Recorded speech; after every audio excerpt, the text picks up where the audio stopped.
Bad Mondays. By Handyman. Interlude. Warm Hearts. He trudged through the snow, his breath frosting upon the air through the heavy scarf as he dragged the sled behind him. It was quiet, not a cloud in the night sky, the silver moonlight bathing the scene of the bare birch forest in gentle blues, the light intense enough to cast soft shadows.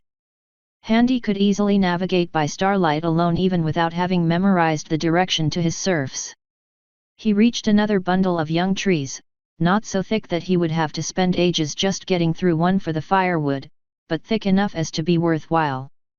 He had enough firewood. Of course his serfs usually made sure he had enough stacked up in the shed beside his manor for a good night's fire, but Handy found he enjoyed the excuse for the nightly excursions, especially on winter nights such as this. He was not used to it, of course, and every night he went out, he came back hurting and aching and woefully tired, but it was worth it.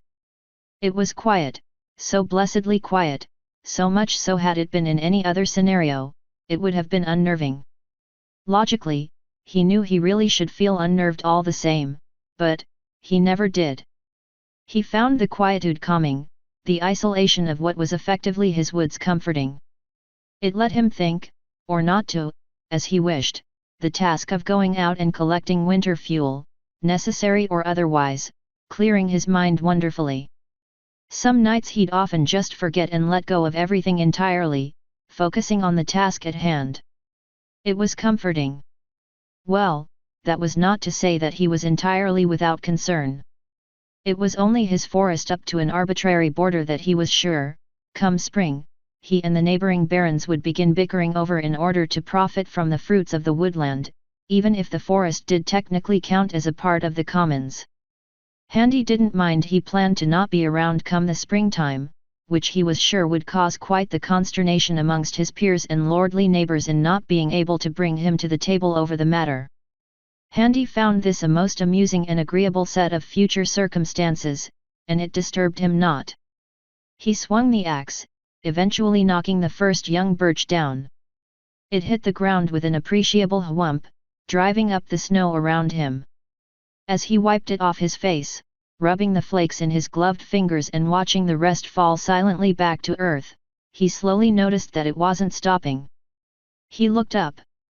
Several clouds had rolled in, the snow falling sparsely but lightly. It was time to head home while he could still see the way back. Home. It still felt strange to think of it that way. As he bundled the fallen tree with the others on the sled, not having the time to cut it into more manageable segments, he stopped as he noticed something off to the side, something red and green. A holly tree, small and young, was eking out an existence trapped between two older and much wider birches. He had never seen a holly tree out here before. Hell, whenever he found something that wasn't a birch, he was surprised. He reckoned his barony got the short end of the stick when it came to dividing these woodlands. Still, it was an oddity. He left his sled and trudged his way over to the tree, allowing himself a small smile. He used to accidentally stumble into holly around this time of year back home on Earth, usually whenever he had to track his way through the forest near where he lived as a kid. Come to think of it, what time of year was it back on Earth? The thought gave him pause. He had lost track of the months. While he knew he came to this world sometime during its summer, it had been winter back home on Earth the last he could remember. It had been easily 5, no, 6, 7 months now? More than that?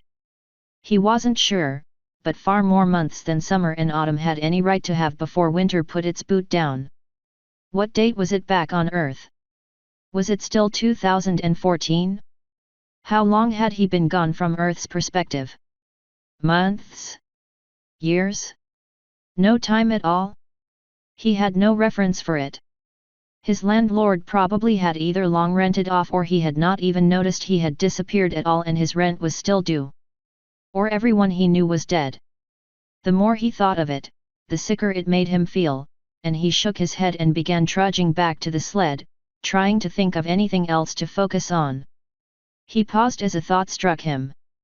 The locals were preparing for a local winter festival, one of several in fact, not so much celebrating the winter solstice as much as celebrating its passing. How the hell did anyone on this world even have a solstice when the length of days and nights was entirely at someone's literal whim? Handy had passed it no mind initially, especially since the holiday seemed to be an amalgam of Griffinic traditions from their ancient tribal days, with no cohesive theme or structure to it aside from the passing over of some huge threat that apparently nearly doomed the entire Griffinic race in its infancy. Handy never got a straight answer about it as far as he could determine, there was none, given it was everything from an invasion of foreign gods, a volcano, or being preyed upon by the primordial rocks. Still, if this was his home for now, then he should probably treat it as one.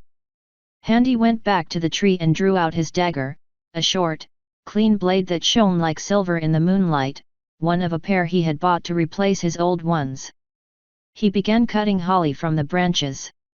== Warm night trudged through the snow, the wind howling and the cold biting. His scarf snapped in the air as he walked on. It was all right since he didn't have far to go. He had a promise to fulfill, and he wouldn't let a small snowstorm stop him. He made his way to the small cluster of trees at the far end of the property, behind a small fence. He went through the gate and shook off the snow on his back. What little shelter there was kept the worst of the snow off of him and the small grotto. He wiped at the ground until he felt the marked stone. Bowing his head, he lowered the little package in his mouth down on the ground. He unwrapped it and set up the candle and lit it with a spell. It was a bit of effort, and with the wind as it was, he had to position his body just to keep it lit before spreading out the dried, press posies, dyed in various patterns onto the grave marker. He then repeated the process for the stone next to it. It was a strange tradition, even Happy Hour had said as much, to which Warm Night could only shrug and smile wryly. He never had a good answer for it. His mother was from a more insular part of Equestria. They did things differently there, and she passed on more than a few of her traditions to him before she herself had passed on. Welcome Sight never objected to any of them, even if he never adopted them himself. Somehow, though, Warm felt he'd approve of this one. "Hey," he began, his voice even as he looked down. "Sorry I couldn't make it last week. Things were kinda crazy, hat." He gazed back at the walled garden just outside the grotto. "A lot of things happened recently.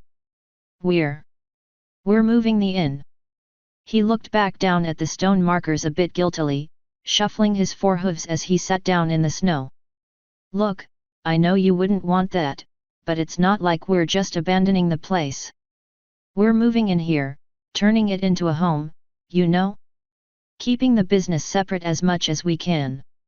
We've been planning it for a while now," he continued.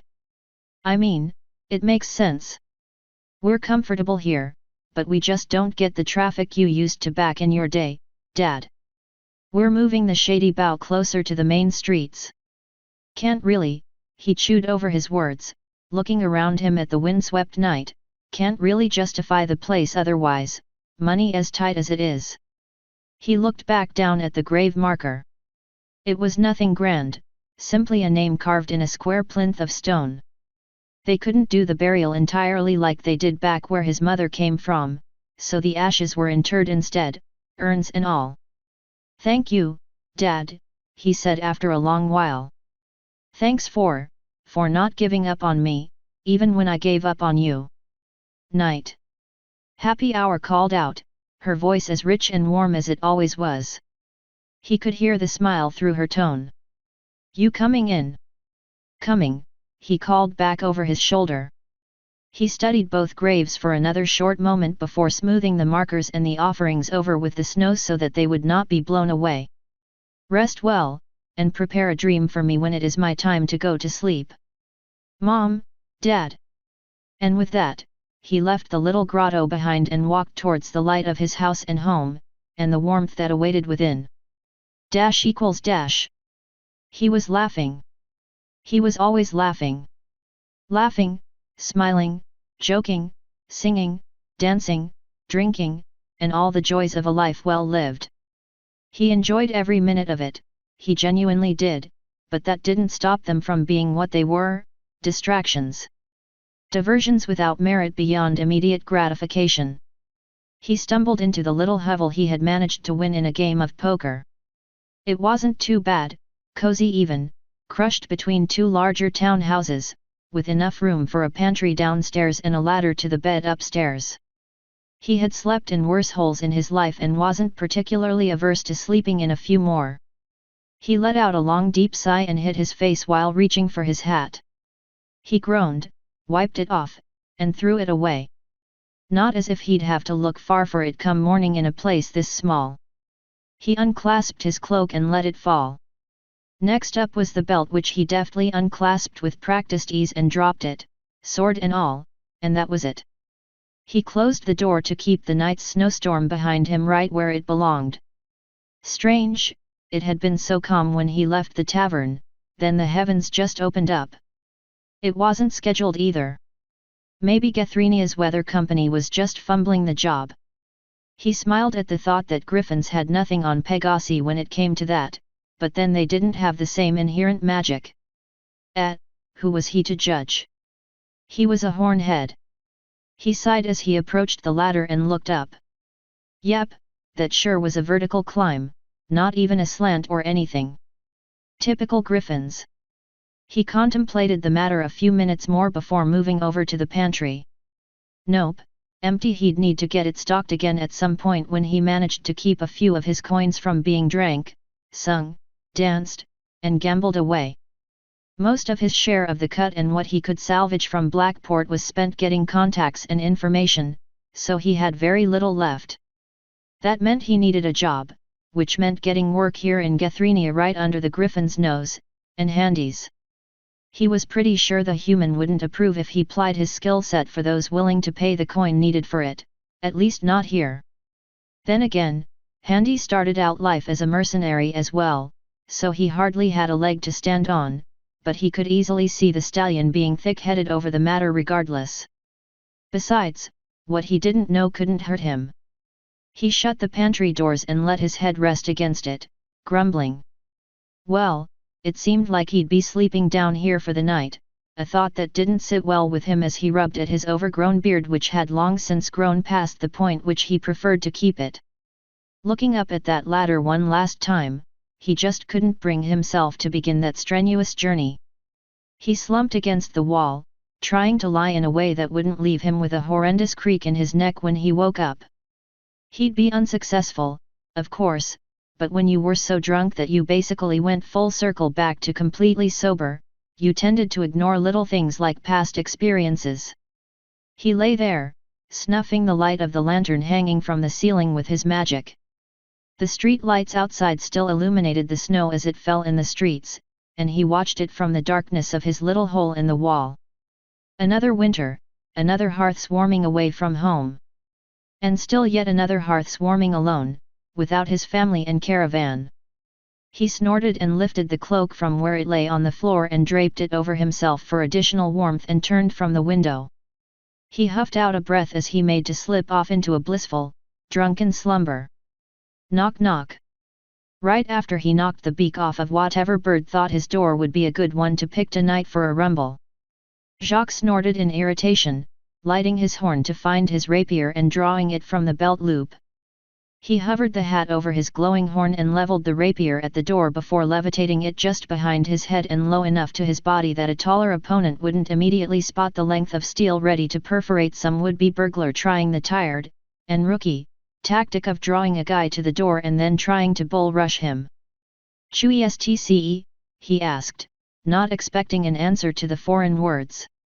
He smiled lightly. If he was right, the thieves would simply opt to knock again or move on, rather than actually say anything to some pony who didn't seem to speak the language. "C'est moi." Or, he could totally get a response in perfect French, complete with a caravan accent and pronunciation. He didn't recognize the voice, however. That made him waver, his face fell, and he almost dropped the grip on his sword in shock. He set his face and tightened his jaw. A caravan pony this far in Griffin territory so soon after that border tension? Not a chance, and it definitely wasn't his caravan. In any case, the accent was wrong. Maybe the griffins had a few troubadours under their claws? It wasn't uncommon. The number of griffins in the entirety of the High Kingdom who could speak French that fluently but would also be skulking about city streets in the dead of night, he could count on his hooves. He approached the door, making sure the latch was held in place before removing the bar from the door with his hooves, his sword at the ready. He opened the door slowly, keeping behind it, ready to shove his full weight into it if need be. "Qui êtes-vous?" he asked slowly. The gap in the door was open just enough to hear the other person more clearly, but not wide enough for anything to be thrown in. The other voice didn't answer at first, before it responded in an all too familiar voice. "You know who," the mayor said. Jacques didn't so much as move, not at first, waiting to see what would happen. He held his breath, closing his eyes and focusing his thoughts and steeling his heart. He was not about to take a chance, not just yet. He closed the door and reached up to pull back the latchkey before he paused. If he opened this door, and it really was who he thought it was, what exactly did that mean? Would he be inviting more trouble across his threshold than he already had? Why was she here, now, after everything that was said and done? How was he going to keep her hidden? Should he? And if it wasn't, if it was some pony else and he allowed them in, then he might as well be good as dead. He hadn't exactly made a lot of friends while he was down south. He was safer keeping the door closed and damning the person on the other side to the weather and the cold. Besides, even if it was her, how could he tell? He ground his teeth in thought as he considered it. At last, he opened the latch and removed the chain. He didn't let go of the rapier, however. He opened the door and saw a griffoness standing in the snow, facing the door and wearing a red scarf. She looked at him for a moment before looking down, shuffling the scarf with a claw. Jacques tensed up, ready to duck out of the way and have the rapier launch at her if need be. The griffin pulled out an amulet on a thin, silver chain. She undid the catch and let it fall off her neck and into her claw, placing it on the pack on her side, letting Jacques see her do it.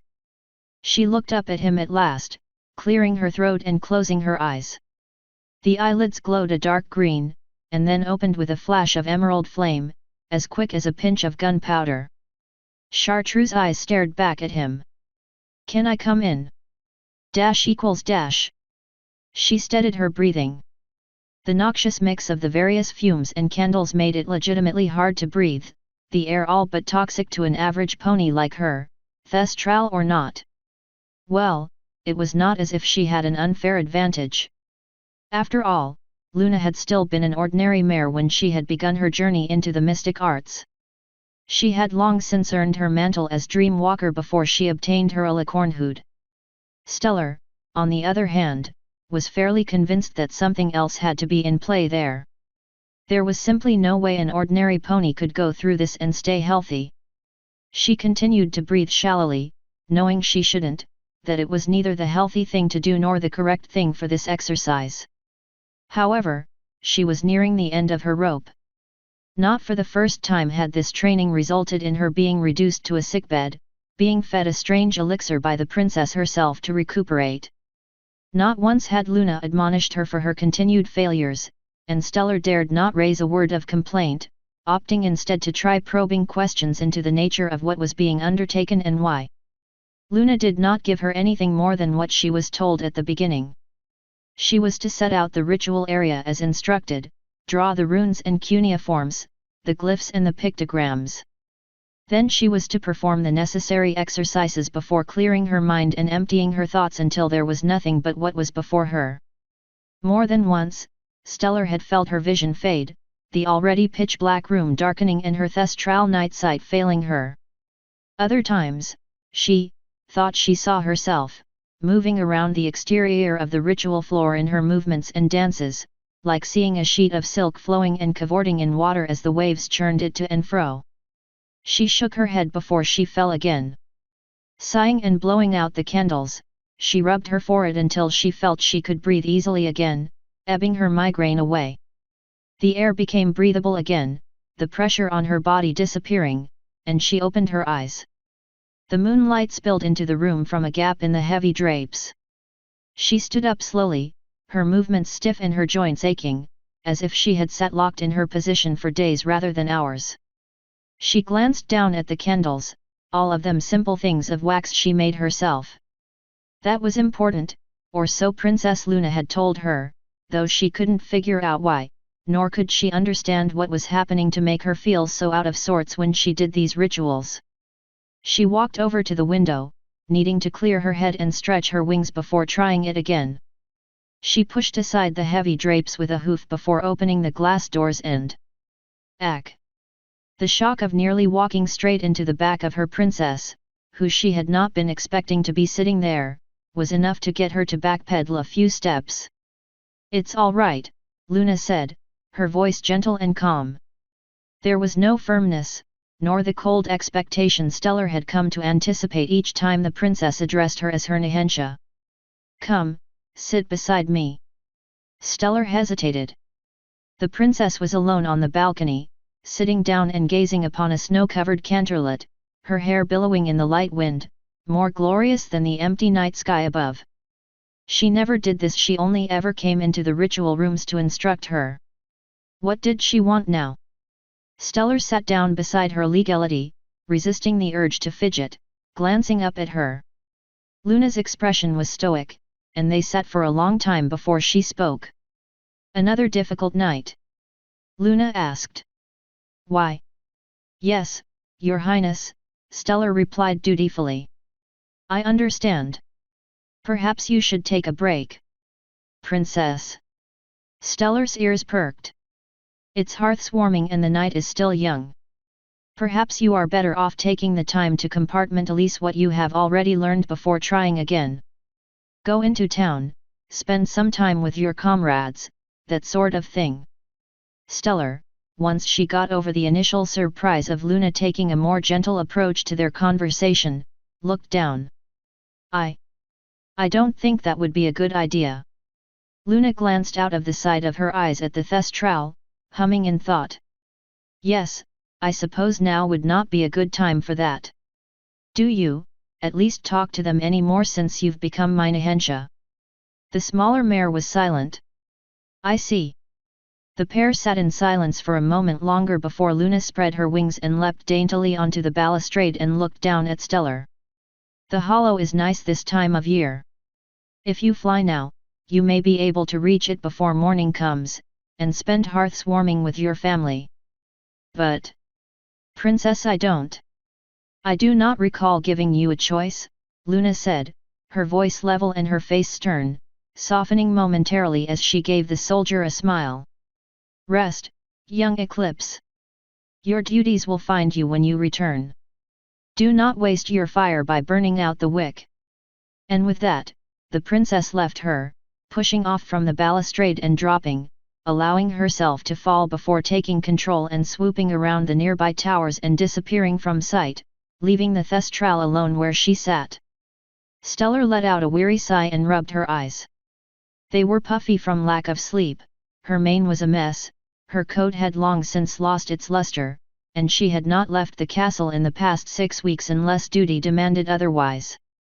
Nor had she seen any of her friends or comrades of the night guard, nor those of the day guard, nor those she had made in the city below. She found it harder and harder to show her face each time she saw them, and with how thestrals were still regarded with suspicion, it made her guilty to even be around the others, being the source of their own increased troubles in life. It was why she was reluctant to go back to Hollow Shades. No. She didn't have a choice. Her princess had given her the command to do so. She rubbed a hoof through her mane and flicked her ear in irritation, turning back to pick up her armor before freezing. No, she wasn't being sent back as a soldier, so she was better leaving her gear here. She placed a hoof fondly on the helmet as it stood on the armor rack, smiling lightly at her dim reflection. One day, she might be proud to wear it once again. She could only hope so in any case. She turned to the window and stretched out her wings, flapping them to test them before cantering to the balcony and leaping out into the cool night air of Canterlet. She let the wind flow over and under her wings, reveling in the cold tingle as the air rushed past the skin of her wings before opening her eyes as the lights of the city rushed to meet up with her. She tilted her wings, controlling her fall into a spiral before beating her wings and launching herself back upwards into the air.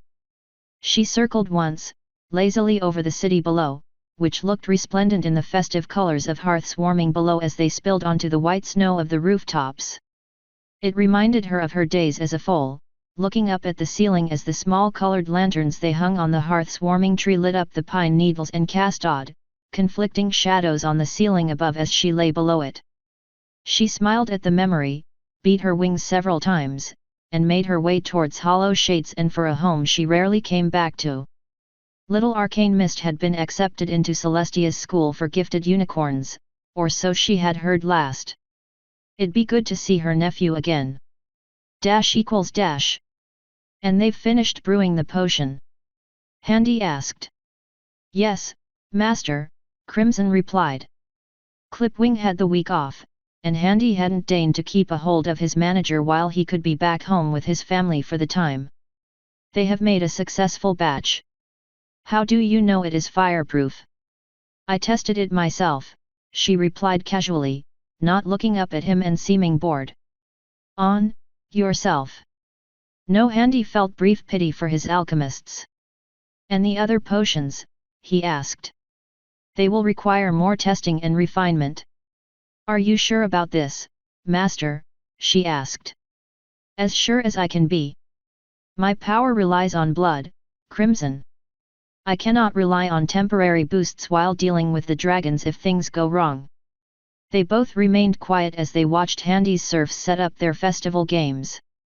Handy had no intention of joining, but his position as Baron meant he had to show his face, so he oversaw the construction of the small stage and the strange half-igloos the griffins were making for games. Some had roped to trees and were busily pulling the young things down until the branches brushed the ground before tying them together and holding them down with iron pegs. Some griffins had paid to have clouds frozen over and have that weird game of sky hockey Johann had told him about one time. His griffins, though? Nope, tying down trees and making little icicle jewelry and other folksy bullshit like that. There was nothing to bet on either. Maybe this igloo game would be good entertainment to Nope. They were building another set of igloo goals. It seemed like it was going to be another one of those confusing four-team football games he had seen kids play from time to time. He could never understand that crap. Crimson rubbed her chin thoughtfully, staring out at the griffins milling to and fro in their merriment about the village. About that, Master, I have some thoughts on the matter, Crimson began. Handy looked down at her, his expression bored. Oh, he asked. Mind keeping your voice low as you express them? You often complain about the quality of the stock you get from the butcheries. It's enough to sustain me and tastes horrible. What of it? Have you considered lessening your serf's tax? Crimson asked. Handy raised an eyebrow. What? You refuse to bring your tenants under serfdom, even though they repeatedly ask.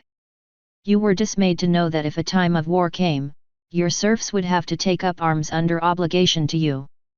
I refuse them because I would rather not have it on my conscience that I am binding not only them, but their posterity to the land.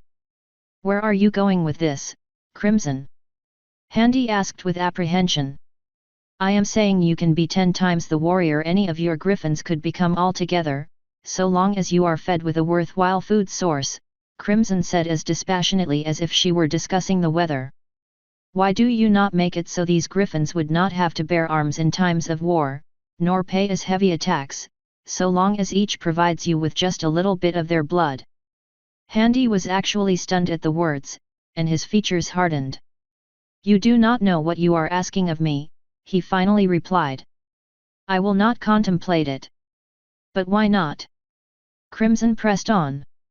I understand from what you have told me that the more you take, the more permanent the powers become. When you have fed recently, the powers are more powerful than they are when you are at rest. Griff. Crimson. Handy snapped, his voice low and he glanced around discreetly. Drop it. It is bad enough I have come to accept what I have to do to survive. I will not abuse my position to prey on those who rely on me. But if it's willingly given, what difference does it make? Crimson asked. You took from me before. The difference is between a master who abuses his servant's duty and one who does not, Handy said pointedly. Crimson blinked. Master, I didn't mean. Enough, Handy cut her off. You don't understand people. It isn't right, and you don't know how that'll cause them to react. I do not plan on taking from those who don't deserve it, willingly given or not anymore at least. What I did to you was wrong and done in anger, and for that I am sorry, but that is the end of it. He turned from her to watch the griffins as they went about their business. Crimson's mouth opened and closed several times as she thought how to answer him. She had not intended to offend him, nor rouse his anger at her. She knew it was a sensitive matter for him, but she had thought enough time had passed that it could be discussed openly with him. Perhaps she had misjudged. She looked at the griffins, her eyes jumping from one to the other. She had considered their material concerns and thought it was logical. However, Master's apparent alarm now made her doubt that. Was there something she was missing? She remembered her own trepidation at the prospect, but it had been to her benefit in the long run, right? Surely they could see the same would be true for them. It would make more sense than wasting time on, whatever it was they were currently doing. She looked up at Handy one more time and, with him not so much as acknowledging her, she turned and left, thinking it'd be better to do as he said and leave the matter, at least for now. Still, his accusation stuck with her as she kept walking. And walking, and walking, and walking. She apparently didn't know about ponies, which was rich coming from him. She knew about ponies plenty. They were untrustworthy, dangerous, and looking out for themselves and their own, like she was. Griffin or otherwise, surely they'd do what was in their best interests, right? She found herself walking all the way back to Skymount itself and found herself vaguely surprised by the sudden increase in foot traffic around her, and the noise of the griffins shook her from her thoughts. They were busy with the commerce of the day, and many of them were busy decorating the streets in the same festive knickknacks the griffins back at Haywatch had used. She snorted and pulled the cloak about her tighter against the chill and did her best to ignore the griffins and the occasional pony as she passed. There were more of them now since the equestrian goodwill visit. Most were merchants or trades ponies of some sort, and she had no intention of interacting with any of them. They'd have little to talk about in any case. She stopped as she passed by a tavern that was already busy with life and music even this early in the day. Her ears perked up, and she looked at the window as she passed, her pace slowing. She could hardly see through it. The thick yet small, square, glass panes had warped with age, and she could barely make out anything more than faint blurs and shapes and the orange glow of a roaring fire. The difference between us is that I occasionally go to the pub, she recalled Master saying to her. She looked away, scowling, flicking her tail as she mulled over the decision. Fine, she thought to herself, turning around pushing open the heavy oak door of the hearth and hay bale. If this makes a difference, might as well see what he sees. The smells struck her first, and her grimace encompassed her face as her muzzle scrunched up in shock, more so than revulsion. The tavern was completely packed, and the smell of bodies and burning wood mixed with the smells of stale beer, cooked food, pipe smoke, and the lingering smell of something she could only recall as books, or scrolls, reminding her of time spent in libraries and reading rooms. It was odd, comfortable scent she couldn't quite place but reminded her of better times nonetheless. She shook her head and rubbed her muzzle and looked around. The place was wall to wall with ponies and griffins. There was music coming from somewhere in the back on the far side of the log fire pit that took the center of the tavern. The upstairs was visible only through 4 latticework walls above a square hole in the second floor, leading to open latches in the tavern's steepled roof to let the smoke filter out. The latticework had glass panes to keep the smoke from bothering the patrons above. Judging by the sound they were making, there were a lot of them up there, so it was just as well. Crimson pushed through and found the jostling and constant closeness of other ponies and griffins alarming. Everyone else seemed to take it in stride, no matter how many times they nearly spilled their drinks or platters of food were nearly scattered to the floor. She found herself quickly losing her patience, her ears plastered to her head against the constant noise, the shouting, the brash laughter. She couldn't take it any longer. Still, she was already so far from the door before her nerves began to fray. She looked around desperately before spying an empty table, a flat-top barrel with a few stools around it, and hurriedly pushed her way to it and sat down at it, grateful to be away from the crowd. Huddling close to the lit candle on the counter, she watched the bustling, noisy crowd around her with wide, cautious eyes. Whenever she, Master, and Jacques had stayed at an inn or tavern on their way back to Griffonia, she had always retired before things got too busy within them, directly avoiding the forced interaction. Now she had willingly walked right into it. Out of pride. "I have made a terrible mistake," she muttered under her breath. "Hi, do you mind if I sit here?" Crimson nearly jumped at the voice, staring wide-eyed at the light pink mare who had just landed awkwardly in the stool across from her. "I mean, I can move on if you like, but you were sitting here on your own and there really isn't much space anywhere else." Crimson looked around, seeing no avenue of escape, and with her master's words still in her head, she sighed and gave the mare a neutral look. "Go ahead." "Great. Thanks." The mare sat properly as she pulled her rear legs under the barrel's top. Crimson gave her a quick once-over, a unicorn, purple mane with teal streaks, blue-purple eyes, and a vaguely arcane-looking cutie mark. She had a friendly smile and an expressive face and didn't look threatening at least. "It's all right," she said, looking out at the crowd as the mare gazed around, humming to the music. "So, did you come here with the envoys?" the mare asked. Crimson looked at her disinterestedly. "No," she answered after a moment. "Oh, did you travel up recently?" "No," Crimson replied, resting a cheek on a hoof. "You didn't? Oh. I'm sorry, I didn't mean to assume." "Do you live here?" she asked. "More or less." See? She knew ponies. Look at how much she knew ponies. Crimson was a great pony person. She was even having a conversation with a stranger. Sort of. "Oh wow, that's great, I don't know any pony up here apart from a few, and they're kept busy. I just arrived today." Crimson perked an ear up and looked at her. "Did you come for this Griffin festival thing as well?" Crimson asked despite herself. "Oh no, I have no idea what this week-long thing is for." "Doesn't even start for another few days, doesn't it?" the mare asked. "I'm actually visiting some pony up here so he doesn't celebrate hearths warming alone." "Oh. And just like that, interest lost. That's nice." Yeah. "Oh. Sorry, I forgot to ask your name." "I'm Starlight." "Starlight Glimmer." The mare held out a hoof, smiling. Crimson eyed the hoof for a moment, studying the other mare's face. She opened her mouth but then thought better of it. "You don't know people." "Crimson." She tentatively reached out a hoof to shake hers. "Crimson Shade." Starlight beamed at her as she released the hoof. "Great to meet you, Crimson." "Oh, do you mind if one more sits here?" "Go nuts." Starlight looked around, straining her neck to see above the heads of the crowded tavern. She bounced and leaned up on the barrel, waving and shouting into the crowd. Crimson let her eyes drift over to see a couple of foaming cups being levitated above the crowd in an orange glow.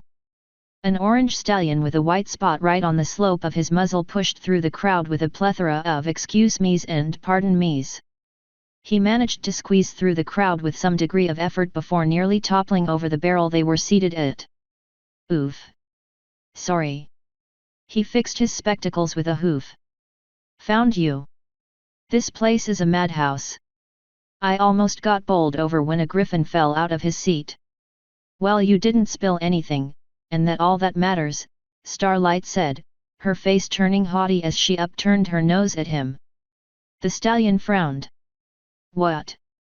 Well, I guess so, but I was worried. Starlight placed a foreleg around his neck and brought him into a one-legged hug, ruffling his mane with the other hoof. I'm just messing with ye, you big goof. Starlight chuckled, taking her drink in her magic as he placed his down on the barrel. Oh, and this is Crimson. Crimson looked at the stallion with disinterest. He had a ridiculous goatee half the length of his muzzle that descended from his chin, and wore a thick cloak with arcane sigils, stars, and constellations on it.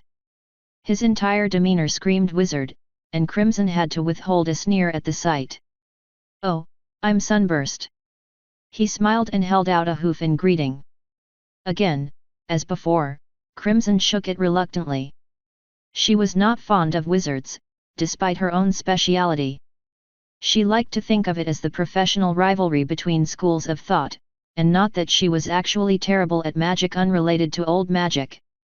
That wasn't it at all. Nope. Hello, she said simply. Crimson was kind enough to let us sit here, Starlight explained. Sunburst seemed to let out an exasperated sigh of relief. Oh, that's great. He looked around. Don't suppose there's a stool for me? Starlight's smile fell as she looked around. Sure enough, there wasn't one. Sunburst sighed. All right, I guess I'll go look for one. Oh, did you want a drink, Crimson? Least I can do. Crimson grimaced lightly. No tha. She paused, looking around here. Every pony was drinking something. Well, she came this far, might as well go the whole way. I'll have an ale. Sunburst beamed. All right, I'll be back in a jiffy. Oh. Forgot something. He turned to Starlight with his horn lit up. Starlight gave him a questioning look before eyes going wide in alarm as she yelped. Ow, that's cold. Sunburst, she cried, punching him in the wither with a hoof.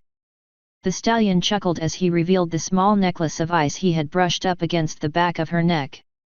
Her eyes lit up and she gasped. You got one? Yeah, had a guy I know make a couple extra early. Not supposed to wear them until an hour until sundown, but I figured, what the hey? The necklace was a delicate construction, a small metal wire with an array of tiny ice-crafted jewels and snowflakes attached to it in various colors, almost as if the ice was formed around the wire itself, with the centerpiece being two crossed wings. Sunburst undid the latch, and Starlight lifted her mane to let him put it around her neck. Sunburst, this is so sweet, but I didn't get one for you yet. Her smile faded as she braced herself against the cold of the ice against her fur. He chuckled. Don't worry about it, you'll have plenty of time to get me back, het. I'll be right back. Sunburst said before turning and began negotiating his way through the crowd as Starlight watched him go with a happy smile, just occasionally shuddering with the cold of the ice necklace around her neck. Crimson sat there and watched this entire exchange, utterly befuddled. Why on earth would any pony be happy to wear a necklace of colored ice, or be happy to receive it as a gift? And wear the damned thing after the fact? What was that about? So, Crimson began uncertainly. That's your friend? Uh-huh. Starlight turned to Crimson. Me and Sunburst knew each other since we were foals. He's in Gethrenia as part of the exchange, helping share some magical knowledge and expertise with the royal court. And, that thing? Crimson asked, pointing to the odd jewelry. Oh. I thought you'd know. Starlight cocked her head to the side. Don't get out much. Crimson looked away for a moment. Ah, right. Well, like I said, I don't know much about the Griffin's Solstice Festival, but I do know Griffonia is famous for these little ice necklaces this time of year. She patted the object in question. It's for good luck. Friends and family give them to each other as a sign of love and friendship, of belonging. Crimson's face was neutral as she digested the words, then scowled. Belonging, hey, she began. Yab. Starlight replied. Right, she said skeptically, turning to watch the crowd. I guess that's one word for it. Why yet?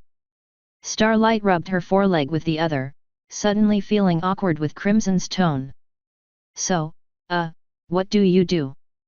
Alchemy. I work with the guild. You're an alchemist? Starlight asked, perking up. No, I just run the place. Crimson replied. Oh.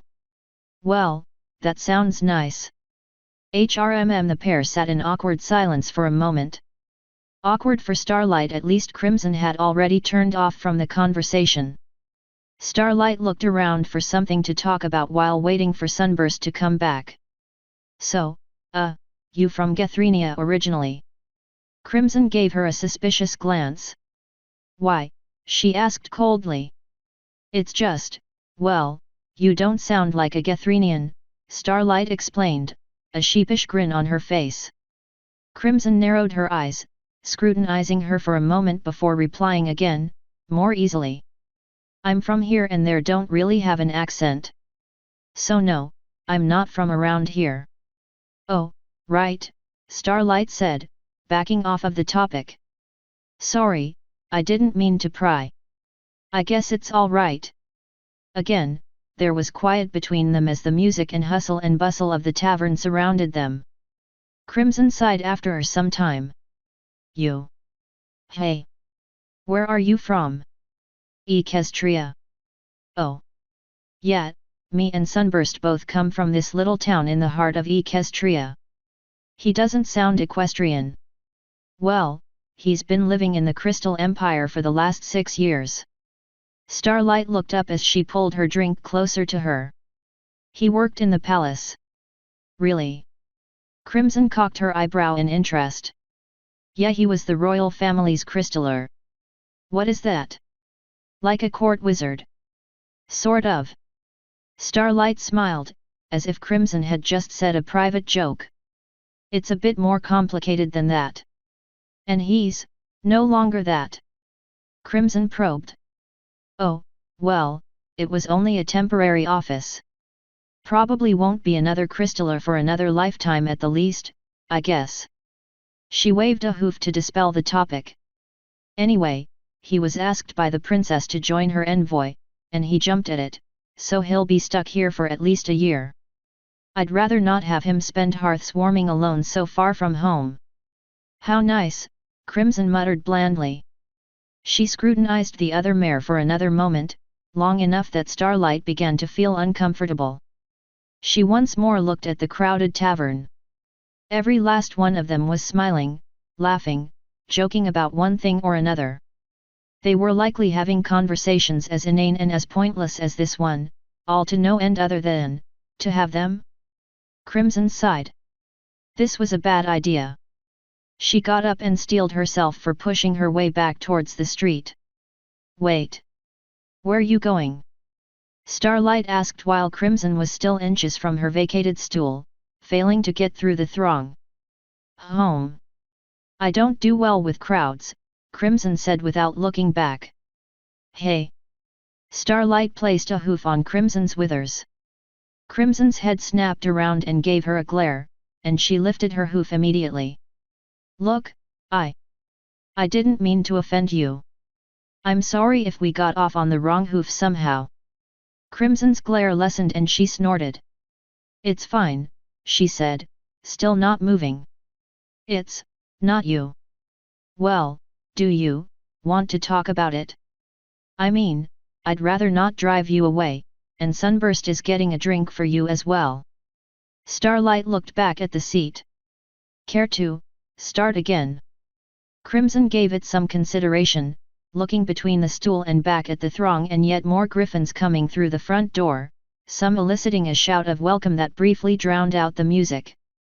You don't know people. The thought rang in her head one last time. People don't know me, she muttered. What was that? Nothing. Crimson turned and once more sat back on the stool. Pushing her way out would be a futile task. What do you want? What? Starlight asked, confused. What do you want to know? Crimson asked, gesturing between them with a hoof. That's what conversations are about, right? Well, usually. Starlight sat down as well. Mostly I'm just curious about, well, what all that was about. If you don't like crowds, why even come here? It's complicated. I need to get out more, I guess, Crimson admitted. Always was a bit of a loner, didn't want any pony around me more than those I really knew well. Well, I can't say I know what that was like, but I used to have the opposite problem, Starlight said, moving the other beer over to Crimson. Crimson gave her a questioning look. It's an ale. Sunburst can keep the other drink for himself. Take it. Crimson did so after a moment's hesitation. She smacked her lips. It tasted bitter but was satisfying. So, what did you mean? About the opposite problem. Oh, well, it's a long story. Kinda has a bit to do with Sunburst actually, but let's just say I really wanted to be the center of attention. She snorted before taking another drink. At the same time, I really wanted every pony else to think they were each as special as I was. They weren't, I didn't consider them that at least. They were just a means to an end. Means to an end? Crimson asked, now curious. Starlight nodded. I was lucky that I had someone show me what I was doing wrong, gently in the end, I guess. Wasn't for a long time afterwards that I fully understood what I was really doing. Crimson considered what she said as she took another drink, allowing her gaze to drink as she thought. If what she said was right, then she had the same view of ponies as Crimson did, only she had been lying to herself about what she was doing. Crimson wasn't. I take it you'd rather not talk about it? Crimson asked. Starlight shook her head. No, it's in the past now, and I'm happier for it. I'm not proud of what I did. I am just glad I never hurt any pony permanently, she said sadly. I can't say the same, Crimson admitted. You mean you're proud of your past? Starlight asked. No, Crimson sipped lightly, looking at the barrel. Starlight winced at the implication. Well, you don't do that anymore, right? Crimson looked off to the side. I'm trying to, I think. She took another sip, mulling the matter over before continuing. I guess I have help now in that sense as well. Well, that's good. It always helps to have a friend. Starlight nodded happily. Crimson paused at the implication, considering it. Was Master her friend? Was that what that was? It would explain why he was so different from the mistress, even when angry. She thought about it some more before asking a question which surprised even her. Did you ever forgive yourself? She asked, her eyes widening slightly as the words left her mouth. She hurriedly placed her drink in front of her muzzle to hide the blunder while Starlight looked contemplative. She leaned back in her stool, turning around so she could lean against the wall beside them as she gave it some more thought. She bore a sad smile as she answered, her gaze distant. Eventually. It was hard, but I did after a long time, long after I had already repented and been forgiven. You can only punish yourself for so long before you end up doing more harm than good. Crimson eyed her as she spoke before looking down at her ale, gently shaking it from side to side and watching the liquid shift within the cup. She thought back over her past as she did, all those ponies she had hurt along the way, sometimes at her mistress' command, sometimes, for other reasons entirely. She didn't like to think about it, never had, and had always been ignoring why she did so. How? She asked softly. Starlight looked at her, studying her before smiling. By doing the best you can to become a better pony. She took a sip from her cup. Crimson sat in silence, still staring into her cup, her ears twitching as the music changed in pitch and tempo as the minstrels moved from one song to another. The smell of the place didn't bother her now, nor the crowd, her mind lost in thought entirely. She finished the drink and placed the empty cup on the barrel between them with an appreciable sigh, smacking her lips lightly at the taste and enjoying the fullness of the brew. Starlight looked at her expectantly. "Still want to go home?" she asked. No. Crimson looked out the window, seeing the snow had picked up slightly. "Well, it was definitely warmer in here right now. So, now what?" "I mean, you going to be okay?" Starlight asked. Crimson thought about it. In the end, she didn't really know, but she had broached topics she never really gave serious thought to before, and it probably wouldn't be good to go off and wallow in them alone, just as she had always dealt with everything. Though, she wasn't really alone now, was she? "Yeah, I think so," Crimson replied, looking at the necklace Starlight had. "Why isn't it melting?" "Insulating spell. Sunburst managed to come up with it while in the Crystal Empire. It isn't all that powerful, and I kind of need to constantly maintain it, but it'll stop the necklace melting before it's evening," Starlight explained, her horn lightly glowing. "Kinda have a bet going with Sunburst. He must have forgotten." "Hey! You mind explaining it to me? I think I could use that." "Sure," Starlight said as Sunburst drew near through the crowd. Stool levitated precariously above a crowd which ever so helpfully tossed discarded pieces of fruit and food into the air, cheering if one of them managed to land on the upturned stool, cheering if it simply hit someone else instead. "I think Sunburst himself could help with that. So, I take it you'll stay for another round?" Crimson smiled down at the empty cup. "I think I can spare the time. Dash. He landed hard on the roof of the building, the wood creaking under his impact. He hadn't meant to, but he was beyond tired and his wings all but gave out when it seemed like he could finally relax. It was a cheap place, with 3 stories, decent-sized rooms, no mysterious smells, a landlord who wasn't entirely shady all the time, rent that was cheap, the walls were thick, and he could take the loft apartments, meaning he wouldn't have to actually interact with the building's other residents in order to make his way to work.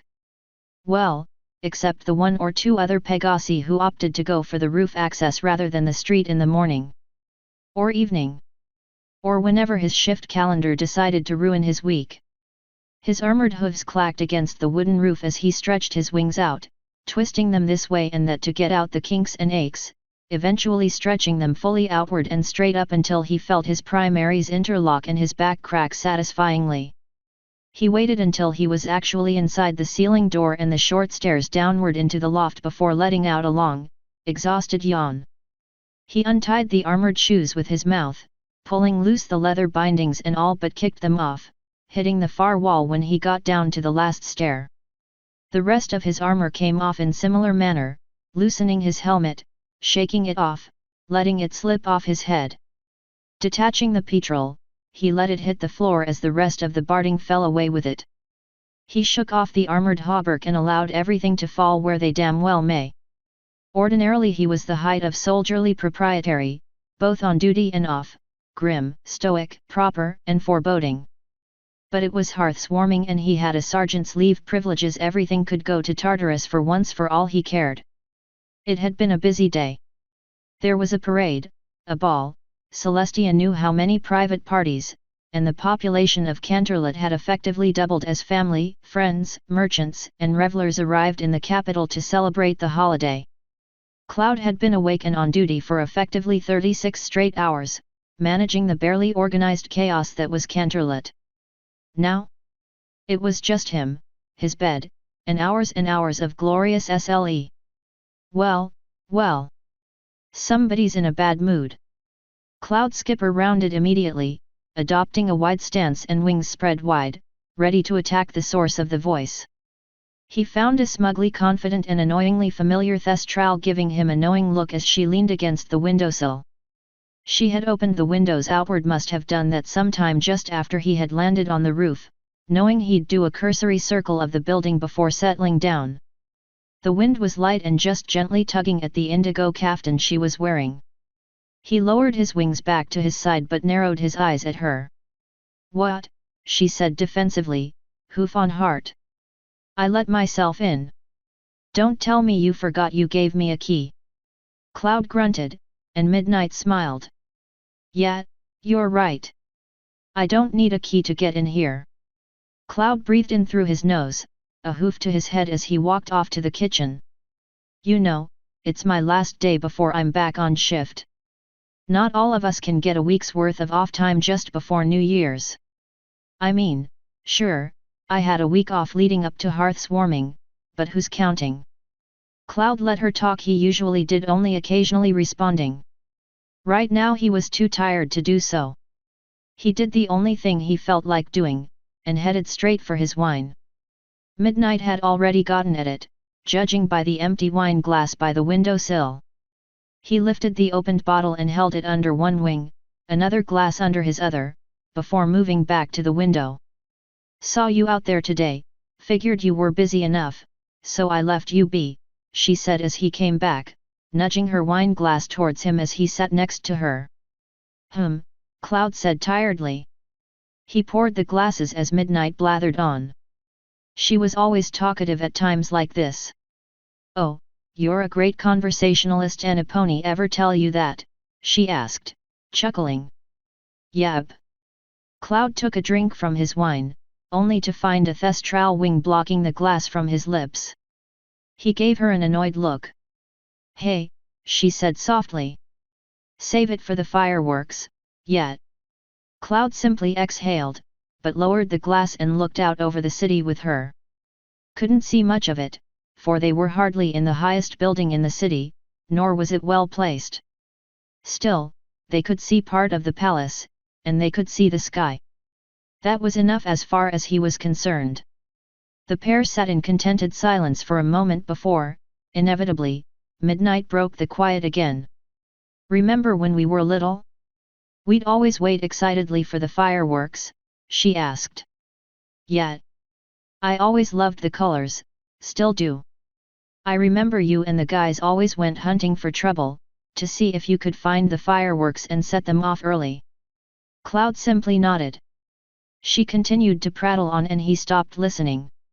It was not that he didn't like to hear her talk.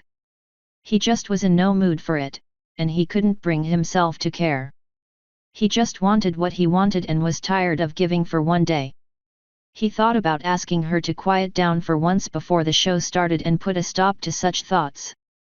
The display started off, quite appropriately, with an impressive bang, one lone rocket screeching into the air and letting out an impressive explosion, bright white and eye-catching, almost blinding before its remnants fell away, crackling into glorious trails of sparkling light. What followed was a cacophonous riot of noise and colors as the fireworks launched into the air in earnest and drowned the city below in wonder and light. Cloud was transfixed by it. Even after all his years of experience, how much he had grown, there was just something about watching fireworks light up the night sky that made the kid inside of him feel alive. And all the good memories came flooding back to him once more. All those times, the good years and the bad, sitting down and watching the lights fill the sky. He wanted that to continue from this year to his last, and he wanted to continue to share it like he always had. Happy hearth's warming, Cloud. He turned, looking down at Midnight, seeing her expressive face gazing up in wonder at the display. Her smile was wide and genuine, her eyes shining. Expressive and the same beautiful golden hue they'd always been, each explosion and spark reflected off of those two perfect mirrors of the soul. The colors of the night sky played across her face, casting it in different colors and shades and shadows from different angles as the fireworks performed their magic. She hadn't even been looking at him when she said it, so transfixed was she by the sight before her. He allowed himself a smile and let go of what he held against her earlier, and all the times she bothered, cajoled, aggravated, or otherwise inconvenienced him. He knew what he wanted. Yeah, he said, placing a wing around her shoulder. She looked down at it, looking back to find him leaning closer to her. She tried to speak but found the words wouldn't come. You too. She gave into his embrace, their lips joining in the lights of the night sky as he pulled her closer, the wine entirely forgotten. Are you drunk? "And heek no," she said defensively. Blinking out of order and wobbling where she stood, it was obvious that she was not even facing the right direction to answer him before she corrected herself and turned and looked up at him. Handy was at a loss for words. After the festival at Haywatch had wound down, he had gone looking for Crimson to see where she had gotten off to, perhaps explain things to her in kinder words. When he didn't find her at the Alchemist Guild, he tried one of the libraries, then another, and still another. Then he tried Clipwing before he remembered his manager had fucked off back home for the holidays, upon which he tried Jacques. Once Jacques was done explaining away the mysterious Griffonus in his hilariously tiny Skymount home, to which Handy could only give the Swords Pony a disapproving look and a sigh, it turned out he hadn't seen the mare around either. At that point, Handy had started to get concerned. He spent the remainder of the day, of which there was not much left by the time he had been able to pull away from the festival, searching for the mare around the city. He had even contemplated climbing his way up to the castle before he realized Tanysmore or one of his other peers among the royal knights would probably rope him into something stupid and festival-related, and he'd want to postpone that as much as possible. The city was busy and packed, and Handy had begun to think something seriously awry had occurred before, quite to his shock, he all but stumbled over the missing mare as she had stumbled out of a crowded tavern. Handy looked up, it was the Hearth and Hay Bale. Not one of the ones he went to hell, he was hardly ever in this neighborhood since too many merchants lived here. "Since, when do you drink?" he asked, still trying to process the fact he had a drunk dark wizard on his hands. "I dunno," Crimson slurred. "When do you?" "Right, how long have you been here?" he asked, shaking his head in amazement. "What? What time is it?" she asked, looking around. "Still day, not long." Handy looked up at the night sky and then to the street lamps illuminating the busy street. You got smashed, Crimson." "No I didn't," she brilliantly retorted, coiling a foreleg to her defensively, before looking in a nearby window pane, patting her face with a hoof. "My face isn't he cracked at all." "How much did you drink?" Crimson looked up at him drunkenly, looked at one hoof before her, then another, seemingly counting under her breath, looking up at the sky as she struggled to think. "Enough?" she asked, as if Handy would tell her. I'm not sure where to begin with this," he admitted. Passing griffins seemed to be amused by the sight, and Handy gave them a customary glare before looking into the tavern. "What possessed you to go get drunk?" You said to." She plopped down onto her haunches, her body still swaying. "No I didn't," he replied patiently, his past experience with dealing with drunks and their convoluted logic kicking in. "Totally did heek," she insisted, hitting him in the shin with her hoof. "It's all your fault." "No, you did this to yourself."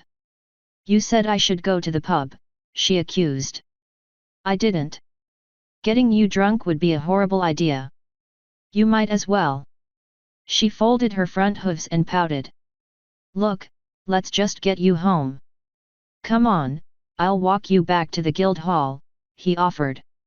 Crimson immediately turned and walked the opposite way, stopping after almost running into a lamp post. She gave it an accusatory glare before righting herself and continuing on down the street. "Where are you going?" "I'll go somewhere else," she said loudly enough that anyone could hear. Handy sighed and followed after her. "I'm sick of sleeping in that box room." "Why didn't you say anything?" Handy asked. "You never seemed to have a problem with anything before." "I don't have to say heek thing," she said, nose in the air, before almost tripping. "Fine. I'm fine."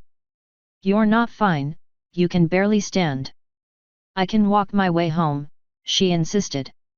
Handy blew a breath out of his nose in frustration. She was too far gone to listen to reason. He had never seen her drunk before, and he wasn't expecting her to be this talkative. Or this belligerent, for that matter.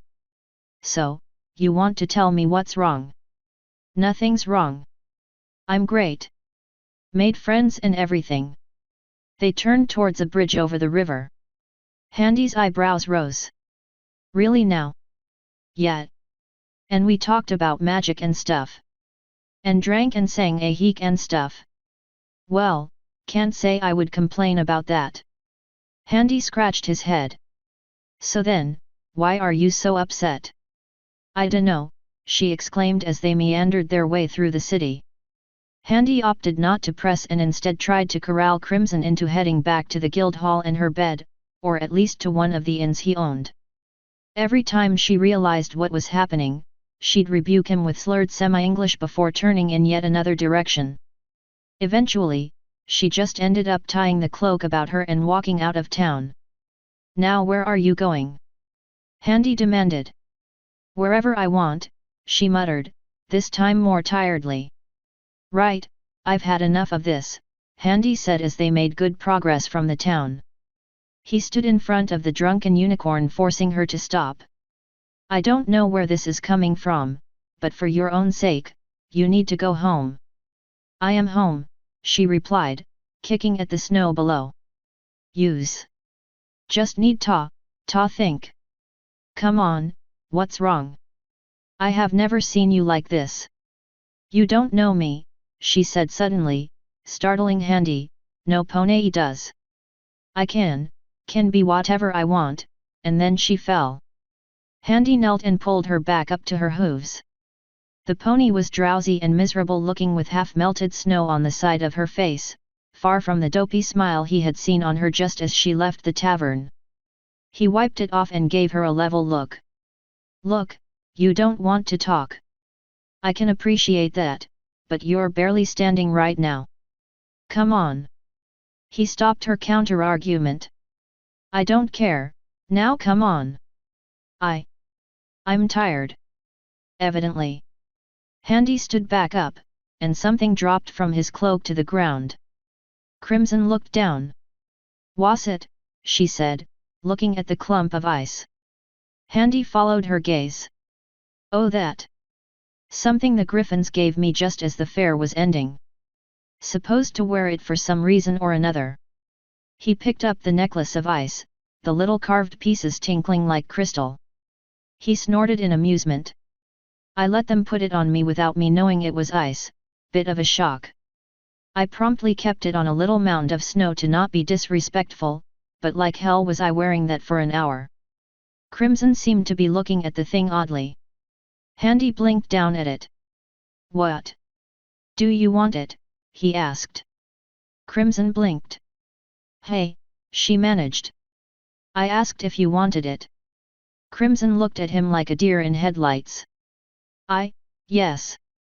Handy raised an eyebrow but nonetheless gave the tired drunken pony the little ice necklace. She flinched once as the ice touched her neck, and she looked down at it, holding it up with a hoof as he moved away. Her horn glowed and encompassed the necklace in a spell. There, happy now? He asked. She didn't answer, still looking down at the little thing. Handy turned towards the city. Now come on, let's get hey. What? Handy looked down, stumbling as a force hit him in the midsection and wrapped around him. Crimson had latched onto him in a hug, mumbling drunkenly as she squeezed, looking down. Hey! Come on now, Crimson, let go of me. He pushed her gently. She mumbled and just held on. Crimson, we're in the middle of the road. Let go of. Are you sleeping? Handy pulled back the mare's hood and, sure enough, the pony's grip lessened slightly as it seemed she had finally given into her fatigue and drunkenness and more or less collapsed onto him. She was breathing gently and Handy cursed silently to himself, looking around. He was already over a hill on the road from the city, with the Guildhall more or less on the far side of it, and it was still a long trek back to Haywatch. And he had an unconscious pony at his feet. Great, he muttered, just great. I'm going to have to carry you now, aren't I? Crimson let out an adorable snore. Handy scowled. Dash. Sis. Yet. Shortbeak said, pouring another pair of cups for them both. You ever miss them? She asked. Shortbeak froze at the question. Miss who, Ami? She asked with a forced smile. Amelia could not see any more, but she knew by the sound of her voice that she was being disingenuous. You know who I mean, Felicia, she said sadly. Mom and Dad. And Jaril. Shortbeak wanted to snap at that, sore spots being what they were. She couldn't, not at Amelia. She looked down, her head filling with old, tired thoughts, bitterness, self-loathing, blame. So much she sometimes missed what she was ever angry about, unable to see the trees for the forest. Yet, she murmured contemplatively. Yeah, I do. It's okay, you know. Shortbeak looked up. They'd be proud of you, at what you've become. Ami, don't. How much you've grown, what you've done, Amelia continued, smiling at her beloved sister. How much you've taken care of me after all this time despite the burden I put on you. Please. You shouldn't be so hard on yourself all the time. It's not your fault, you know? You have become so much more than what you were, why do? Because my little sister shouldn't be talking to me as if she were my dying grandmother. Shortbeak screamed. Amelia fell into shocked silence as her older sister rose to her full height, wings spreading from her side. Shortbeak's beak trembled, her eyes damp. Because I shouldn't be looking at my little sister slowly turning to ash, and not be able to do anything about it. Feely, it's not. Don't. Shortbeak demanded, settling back into her chair, trying to maintain her composure. Don't you dare blame yourself for this, by projecting onto me for my own failures. But it is my fault. Amelia protested. I meddled in what I shouldn't have. I brought this upon us both. And it was my job as your big sister to make sure you stayed out of trouble, Shortbeak retorted, the tea forgotten as she rested her head into her claw, brushing the downy feathers from the side of her head away. I am not a little girl anymore, Felicia. You can't protect me from everything, much less myself, Amelia said seriously. I wasn't 5 years ago either. Your life shouldn't be held back because of a mistake I did. It's not fair, not on you, not on Enigriphon. Yet, but you are all I have, Amelia, you always were. Shortbeak allowed a tear to fall, here where none could bear witness. I am not letting you die, not alone. Not like this. We all die sometime, Feely, Amelia said quietly. Shortbeak clenched a claw and slammed down on the arm of her chair. You. Do not talk like that. You are not going to die, do you hear me, little sister? You still have so much to live for. Amelia smiled sadly at that. Do I? She asked. Shortbeak just looked at her, tears in her eyes. Her claw entwined Amelia's own even tighter. Her features hardened, and the trembling of her beak stopped. Yes, Shortbeak announced, her voice so full of resolution that the sad smile on Amelia's face wavered a touch. You can't fight the inevitable, sister, Amelia said uncertainly. I damn well can and I will, Amelia. Shortbeak's words were coated in iron and with all the surety of a thunderstorm. I've been doing it all my life. But, what if you fail? Shortbeak let herself smile. What if I don't? She asked her sister. Have you thought of that? Every night when I sleep, Amelia said sadly. It's the only time I can see anything, I can move. Every morning I wake up, I still only see blackness. Shortbeak didn't have a response to that bleak reality. She only had a promise as she squeezed Amelia's hand tighter. Then believe in this. One day you will wake up. And you will fly again. Amelia gave her another sad smile, not ready to ease out of the comfortable despair she had resigned herself to, but to give her sister at least a glance of hope that she would. You promise? Shortbeak wiped her face with her free talons. Have I ever broken a promise to you yet? Amelia thought for a moment or two. No. No, you haven't. Then why should this time be any different? There was silence for the longest time between the two of them as the building itself stood in silence, its timbers creaking as it settled. Eventually, Amelia squeezed her claw back. "Thank you," she said softly. Shortbeak allowed herself a smile at last. She released her claw after a time, lifting up a book. "You don't have to stay here all the time, you know. You are allowed to go see your friends." Shortbeak knew she was saying that half-jokingly, but she paid no mind and opened up where they had left off. "Don't be silly.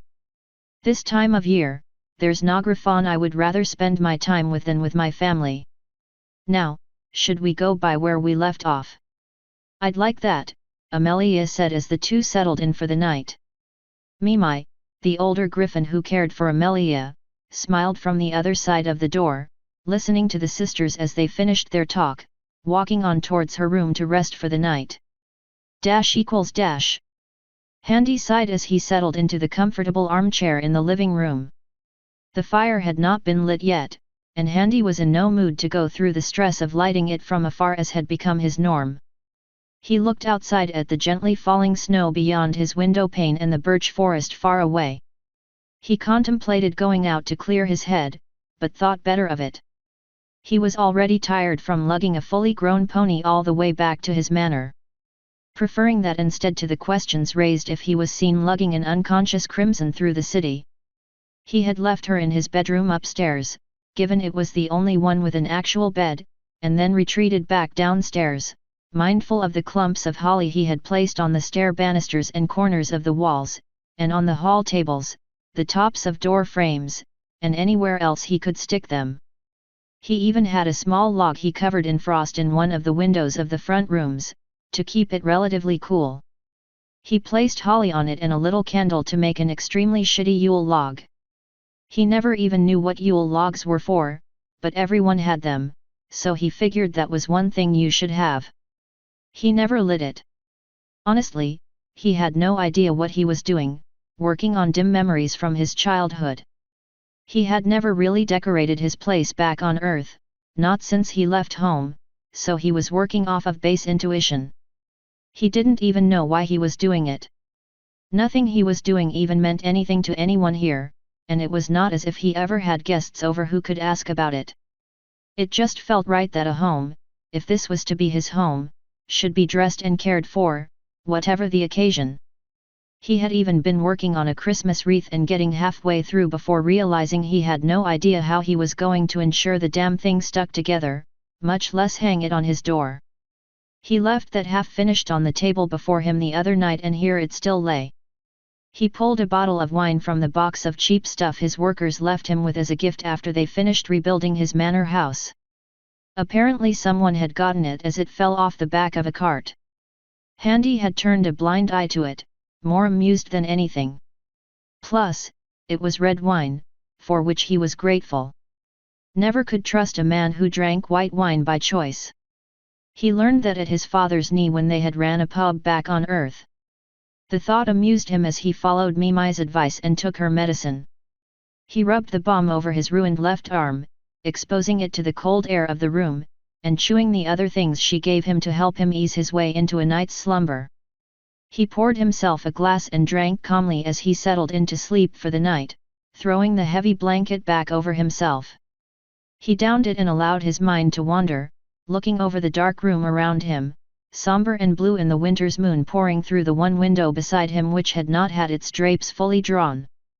The more he thought, the more he drank. The more he drank, the more he remembered. The more he remembered, the more he wished to forget. The more he wished to forget, the more he drank.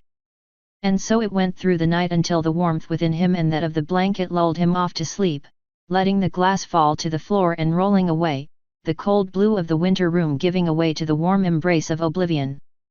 Somewhere in his room, from a device that served as his sole connection to a lost world, a melancholy tune of better days whispered in his ears as the long, cold night held him tighter in its embrace. Author's note: I am still sorry about how long it's taking me these days to simply sit down and write, and my lack of content this year. I promise I will make it up to you all. In the meantime, here's another decent human FIC for you to have a look at while you wait. Although it is a PO. https://www.fanfiction.net/stories/272154/when the snow melts. End author's note.